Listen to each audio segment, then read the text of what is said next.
Bonjour à toutes et tous. Eh bien, effectivement, donc Mickaël Ten, expert ANAP, mais également DSI de GHT. Je suis DSI du GHT 06 et du CHU de Nice. Et si on peut passer à la diapo suivante, s'il vous plaît.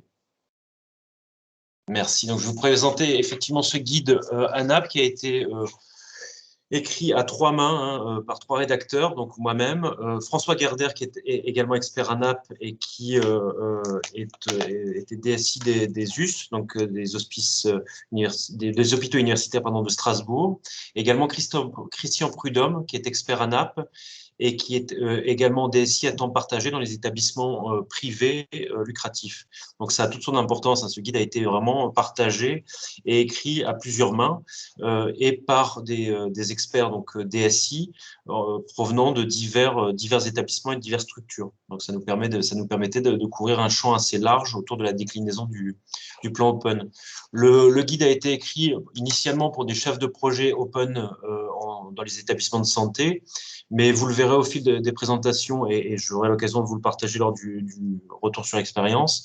Je pense que ce guide est une saine lecture pour l'ensemble des personnels de la DSI pour comprendre un peu le périmètre du SI hospitalier, du SI en santé dans son établissement et sur le territoire.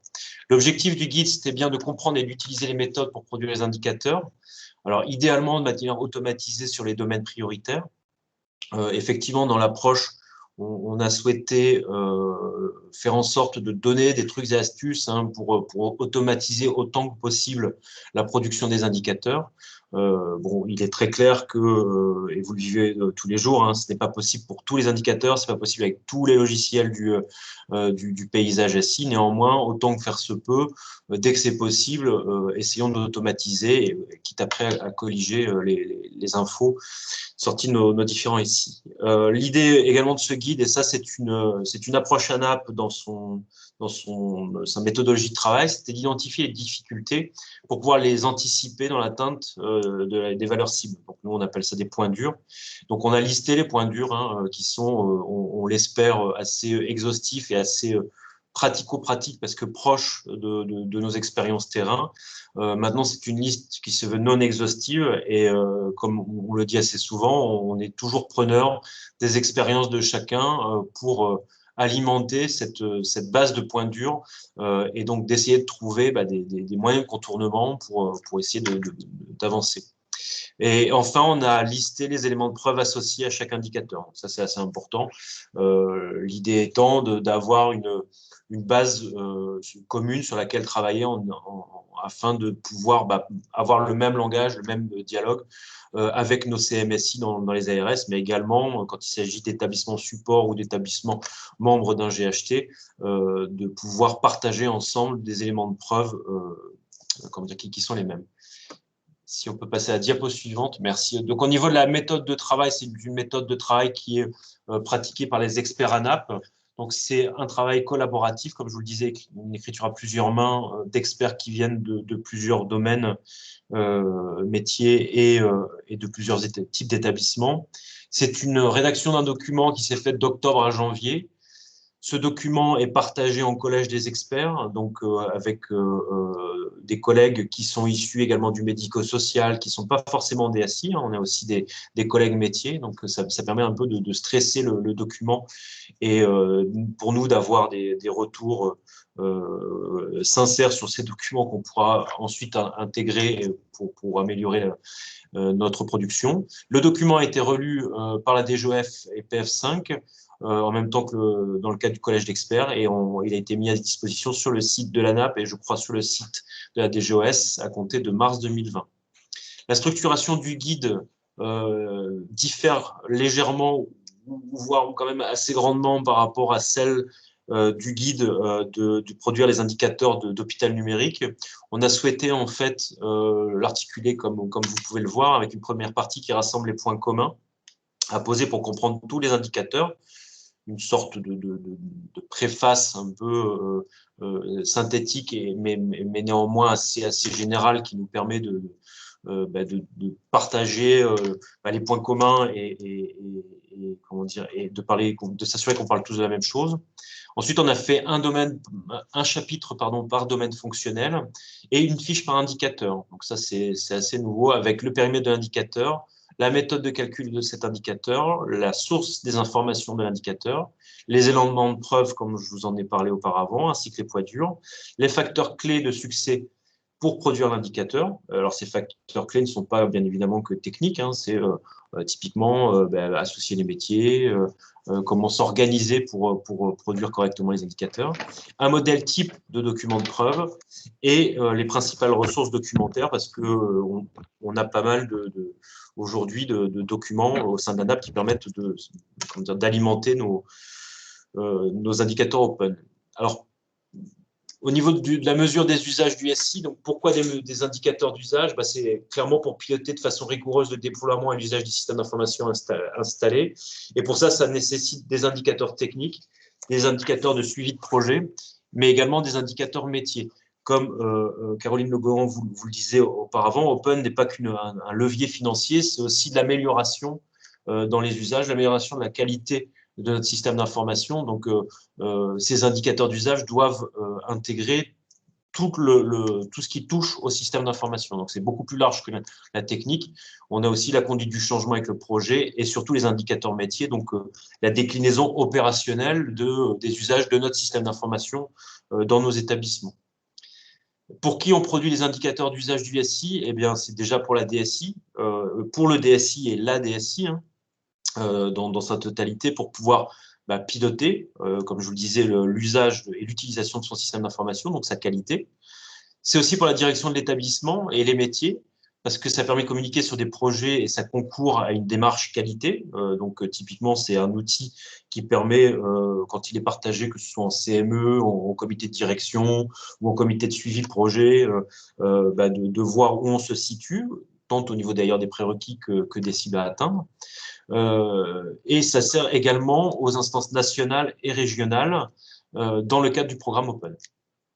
Les difficultés les plus fréquentes pour produire les indicateurs, c'est la définition elle-même des indicateurs qui laisse volontairement une marge d'adaptation pour tenir compte des contextes particuliers. J'ai vu des questions me passer autour de quid du médico-social, quid du HAD, quid du public et du privé, très clairement. Et donc, il y a volontairement une marge d'adaptation pour justement prendre en compte la diversité au sein de nos établissements. Et on sait également que le calcul de la taille des indicateurs est extrêmement lié également à la taille de l'établissement et donc à la taille du système d'information, que l'on soit un établissement autonome ou une clinique ou un CHU ou un groupement hospitalier de territoire. On voit qu'on n'a pas la même façon, les mêmes process, même si les indicateurs restent les mêmes. La plupart du temps, la collecte de l'extraction et l'extraction du traitement se fait à la main, c'est ce que je disais tout à l'heure, même si le guide a été écrit dans l'optique de favoriser un maximum possible l'automatisation de la remontée des indicateurs. On est parfaitement conscient qu'il y a encore des extractions qui se font et des comptages qui se font et des croisements qui se font avec Excel, pour ne pas le citer. La collecte de certaines données est compliquée, soit parce que les données de base se trouvent dans des SI externes. J'ai vu une question posée en ce sens tout à l'heure, soit parce que les dispositifs spécifiques doivent être au préalable mis en place avec pourquoi pas des outils de requête ou des choses comme ça. Voilà. Les notions essentielles à retenir donc, dans cet outil, c'est quel est l'impact de la mise en place des GHT sur la convergence des SI, avec chaque établissement qui est en charge de la production des indicateurs. Ça, c'est une volonté qui a été forte lors de la rédaction du plan Open. L'établissement support valide néanmoins les indicateurs au regard de la stratégie de la convergence du GHT. Et si effectivement chaque établissement est en charge de la production des indicateurs, il y a néanmoins une validation globale de l'établissement support et la production des indicateurs et les domaines cibles doivent être parfaitement alignés avec la stratégie de convergence du GHT. L'idée n'étant pas de pédaler dans l'autre sens ou de faire des projets dans le projet. Dans le cas de l'application unique au sein du GHT sur un domaine, le mode de calcul des indicateurs correspondants doit être le même pour tous les établissements au sein du GHT. Donc ça parle de soi. Quelles sont les données à prendre en compte? Donc les indicateurs open sont calculés à partir de l'ensemble des données nécessaires à la prise en charge du patient, quelle que soit leur origine, interne ou externe. Donc on est bien sur les données qui sont au cœur du processus de soins, de prise en charge du patient. Les autres données n'entrent pas dans le cadre d'open. Par contre, tout ce qui entre dans le cadre de la prise en charge du patient et qui sont nécessaires à la prise en charge du patient entre dans le cadre du calcul des indicateurs. Les données issues du SIH de l'établissement, bien évidemment, elles sont à prendre en compte. Si on a, par exemple, des consultations privées externes qui sont en dehors de la responsabilité de l'établissement et donc en dehors de son SIH, à ce moment-là, elles ne servent pas, elles n'entrent pas en compte dans le calcul des indicateurs. Les données issues d'autres SIH, prestataires externes, donc on a deux possibilités. Soit on développe des interfaces avec des outils dédiés, soit on scanne des documents papier, si possible, automatiquement pour l'intégration dans le DPI. Comment calculer le nombre de séjours? C'est une question qui vient assez rapidement, régulièrement. Donc, le séjour se calcule à partir des données du PMSI ou de la GAP, sont vraiment maîtres en termes de séjour. Les séances, donc il est possible de regrouper plusieurs séances en un seul séjour, en particulier pour la chimio, la radio, l'hémodialyse, mais je pense aussi à la psychiatrie. De façon pragmatique, il faut qu'on reprenne notre définition de séjour dans chacun de nos établissements en fonction de nos pratiques et en cohérence avec les données du PMSI. Et après, à l'établissement de préciser son périmètre. Il est vrai qu'en termes de regroupement de séjours, de séances au sein d'un séjour ou en termes de définition de séjour, même s'il y a des définitions qui ont été posées qui sont nationales et portées et par la DGES et par la Cour des comptes et par la NS et par des définitions que vous pouvez retrouver dans des productions ANAP, on retrouve dans chaque établissement des spécificités et des particularités. Il convient alors en fait de les décliner, de les expliquer et de les partager, d'en partager la définition avec les chargés de mission, système d'information des ARS. Les séjours à prendre en compte sont tous les séjours qui sont concernés par l'indicateur réalisé durant la période étudiée. Les séjours débutés avant ou durant la période sont donc à prendre en compte, qu'ils se soient terminés avant ou la fin de la période ou non, à l'exception de l'indicateur D2.4 pour lequel, bon là c'est très technique. La définition parle d'elle-même, je me garderai bien d'essayer de la décliner encore plus au risque de vous embrouiller toutes et tous, et voire même de m'embrouiller moi-même en essayant d'expliquer cette définition qui est très claire. Tout séjour commencé est à prendre en compte. Et à noter que c'est une évolution par rapport à Hôpital Numérique qui proposait de comptabiliser uniquement tous les séjours et non pas les séjours concernés par le thème de l'indicateur. Voilà. C'est-à-dire qu'on ramène bien le séjour en fonction de l'indicateur.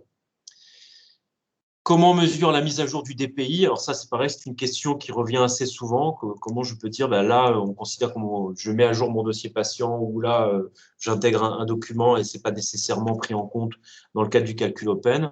Donc, on a essayé de répondre à cette question. Donc, pour nous, il faut qu'on puisse relever la trace d'au moins une des actions suivantes, soit une observation, soit un recueil de données. Alors, un recueil de données, ça peut être l'IMC, surface corporelle, ça peut être un formulaire dans le DPI ou un compte-rendu, une transmission ou une prescription suivie d'une administration.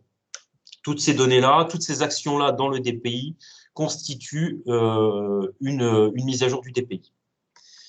Comment les dénombrer? Tous les CR d'examen prescrits et produits pour l'établissement dans le cadre du domaine D1 et D3. Donc là, on sait qu'on a des difficultés également pour calculer ces indicateurs. Déjà, c'est des prescriptions qui sont faites soit au format électronique ou au format papier. On a des prescriptions qui peuvent contenir plusieurs examens à réaliser et dont les comptes rendus peuvent être regroupés ou séparés. On a une prescription qui peut ne pas avoir été exécutée. On peut avoir également un plateau technique qui peut produire des examens à destination des patients extérieurs, des patients anciennement hospitalisés. Donc, on voit qu'on a tout un tas de points durs, tout un tas de cas de figure qui viennent rendre l'exercice de calcul de dénombrement, en tout cas des CR, assez complexe. Donc, en pratique, le dénombrement de la totalité des comptes rendus peut s'effectuer à partir du logiciel métier du plateau technique et pas nécessairement du DPI. Donc pour ça, il faut établir une liste des prescripteurs de l'établissement en exercice sur la période de mesure de l'indicateur. Et à partir de chaque logiciel du plateau technique d'imagerie, de biologie ou d'ANAPAT qui a réalisé les examens, on sélectionne les CR d'examen produits sur prescription de praticiens de la liste et enfin on les répertorie pour les dénombrer ensemble. Et tout ça sur l'ensemble d'un séjour. OK, pour la diapo suivante. Qu'est-ce qu'on appelle un compte-rendu structuré? Donc, il y a 3 niveaux qui sont à distinguer. Le compte-rendu non structuré au format PDF, un CR dont l'entête est structuré et le CR structuré qui respecte le CDAR2 de niveau 3 avec l'ensemble des champs du CR qui est structuré selon le format défini dans la spécification de l'ANS. Donc, les comptes rendus sont créés informatiquement ou scannés avec une entête structurée CDAR2. Pour les domaines 1 et 6, l'intégration des données selon le cadre d'interop qui était défini par l'ANS donne lieu à un format de financement intégrant un bonus de 20% du forfait standard. Vous savez, vous avez des D1+ et des D6+, et ça repose essentiellement sur le fait qu'on produise des formats structurés au niveau CDAR2 de niveau 3. Qu'est-ce qu'on appelle consultable? C'est toutes les modalités de consultation des comptes rendus électroniques qui sont possibles dans le respect des droits d'accès et de la juste identification du patient, donc soit depuis le DPI de l'établissement ou du GHT, soit par le système de production du plateau technique, soit par les concentrateurs intermédiaires, on pense notamment aux serveurs régionaux, donc on parle bien de régionaux, on ne parle pas du DMP, soit par le système de jet interne. Diapo suivante. Qu'est-ce qu'une lettre de liaison de sortie? Donc, c'est un élément clé de la continuité des soins. Elle doit être signée, ça c'est obligatoire par un médecin de l'établissement, et adressée au médecin de ville ou à la structure de transfert. Remise au patient également le jour de sa sortie. Elle résume les conclusions de l'hospitalisation et établit des préconisations de prise en charge après la sortie afin d'assurer une bonne coordination avec l'hôpital, etc. Bon, je pense que vous savez lire aussi bien si ce n'est mieux que moi. Donc ça, c'est la définition de la lettre de sortie. On a repris la même dans le calcul des indicateurs. Il y a un texte qui définit le contenu et les conditions de transmission de la lettre de liaison. Il est cité là. Donc, on n'a pas réinventé la poudre, on n'a pas fait de rappel à la loi, on a repris ce qui a été décrit dans le Code de la santé publique, également les publications de l'HAS et le format structuré de l'ANS pour la production.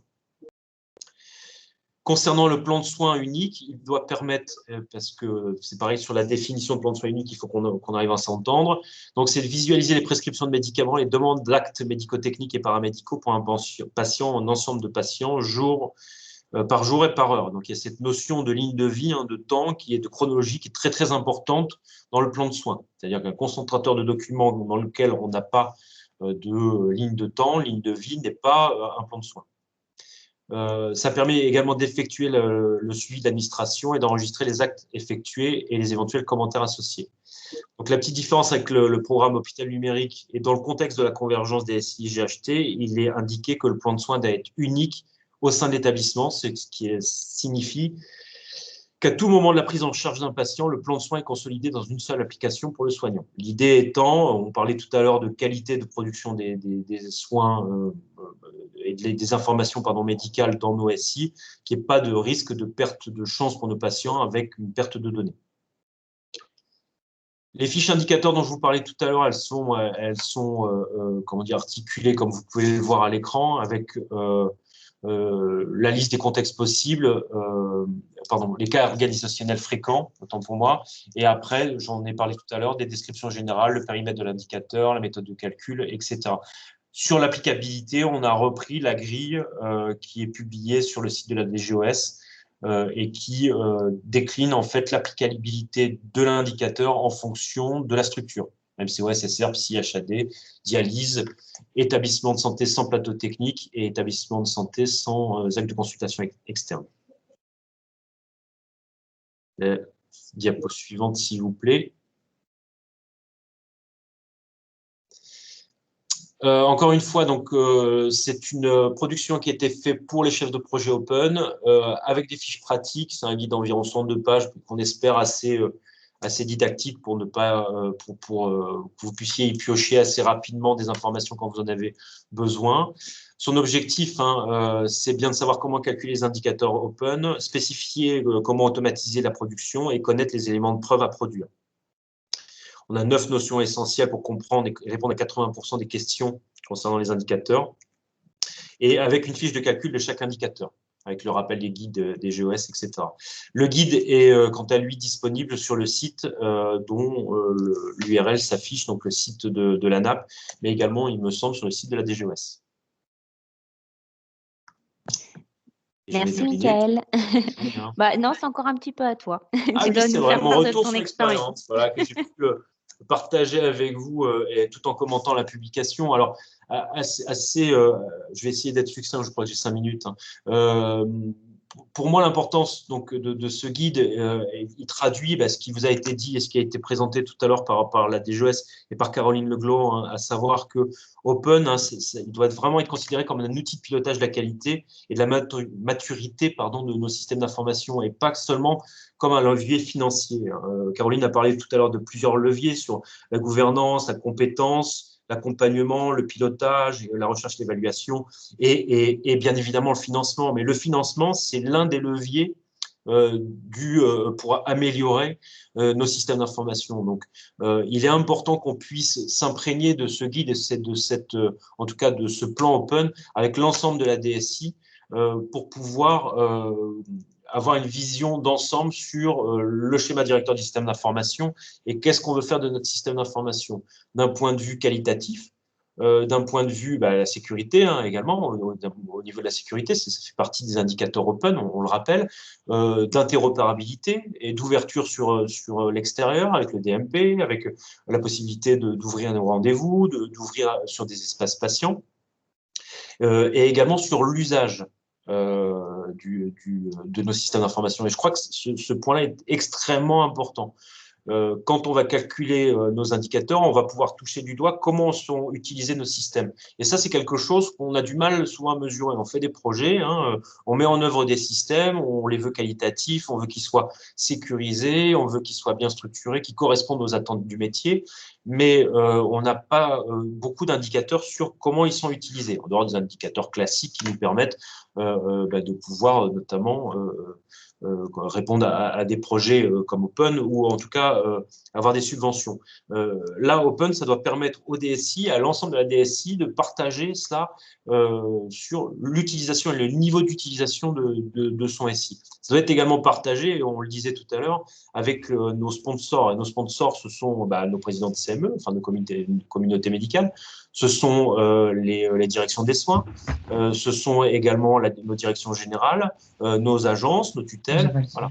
Donc à mon sens, il faut vraiment qu'Open nous serve à ça. Donc, et pour ça, il faut qu'on voit Open autrement que comme un levier uniquement financier. Du style, je vais répondre aux indicateurs pour avoir de l'argent. Oui, mais pas que. C'est aussi et surtout pour pouvoir améliorer la qualité de nos systèmes d'information. Enfin, un petit focus rapide sur les GHT qui ne concernent pas tout le monde, mais là, on a commencé à répondre au dossier Open. Donc, et ça permet, moi en tant que DSI, ça m'a permis aussi en complément des premières passes qui avaient été faites pour constituer le schéma directeur des systèmes d'information. Excusez-moi, la personne qui a son micro allumé, est-ce que vous pouvez le couper pour qu'on puisse entendre le témoignage de M. Michael Ten? Merci d'avance. Voilà. Et après, vous pourrez écouter votre message sans difficulté. Et donc, Open, ça doit effectivement, ça nous sert également dans le cadre des GHT à avoir une vision un peu complémentaire à ce qu'on a fait dans le cadre de la rédaction des schémas directeurs des systèmes d'information de GHT et de la convergence. Et ça permet, au même titre, et à l'instar de ce que je vous disais juste avant, de mesurer la maturité des systèmes d'information dans les établissements, dans l'ensemble des établissements du GHT. Et ça permet également de comparer ces niveaux de maturité des systèmes d'information. Donc, c'est une base commune, c'est c'est une langue commune, un langage commun qu'on peut partager avec les collègues DSI et RSI du GHT, mais également les instances, pour pouvoir savoir où chacun en est par rapport à la maturité de son système d'information. Donc, ça doit être vraiment un levier pour piloter la transformation. Voilà ce que je pouvais, moi, vous dire sur le retour sur l'expérience.